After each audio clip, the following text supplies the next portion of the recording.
అనయ్య మీకోసం చికెన్ పకోడీ చేశా, టేస్ట్ చూడండి ఎలా ఉందో చెప్పండి. వావ్, నా కోసం చికెన్ పకోడీ వేసావా చెల్లి? ఈ అన్నయ్య మీద నీకు ఎంత ప్రేమమ్మా. ఈరోజు మీ ఇంటికాడికి నేను వస్తాన సంగతి తెలిసి నువ్వు చికెన్ పకోడీ వేసావా? ఏంద్ర ఈ నల్లంగా మాడిచిపెట్టావు, నాకేం అర్థం కావట్లేదు.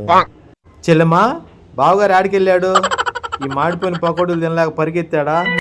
ఏదైతే లేమ్మా, ఈరోజు నీ చేతి వంట తినే అదృష్టం కలిగింది నాకు.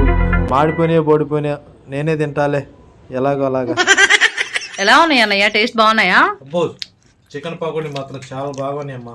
చాలా రుచిగా, చాలా టేస్ట్గా కూడా ఉన్నాయి. అమ్మా, చెల్లెమ్మా, చికెన్ పకోడీ అయితే చాలా టేస్ట్గా ఉందిరా. అసలు భలే రుచిగా ఉంది. ఈ మొత్తం తినేస్తానులే నేను.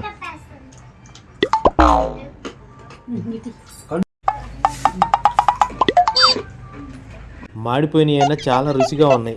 మా చెల్లెమ్మ ఎంత రుచిగా ఏమేసి కలిపిందో కానీ చాలా టేస్ట్గా ఉన్నాయి. మా చెల్లెమ్మ చేతి వంటే బాగుంటుందిలే. మొత్తం అయిపోయిన తర్వాత ఏమంత బాగలేవురా అని చెప్పాలా.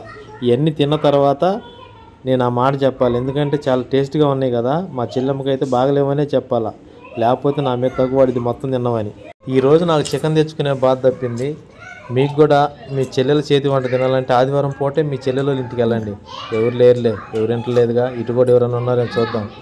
పోనీలే, ఈరోజు అయితే నాకు చికెన్ బాధ తప్పింది. చాలా రుచిగా అయితే మీకు మా చెల్లెమ్మ చేసి పెట్టింది.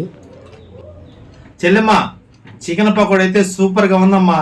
ఇంకేమన్నా 4 గుంటె పెట్టమ్మా, భలే టేస్ట్గా ఉన్నాయి.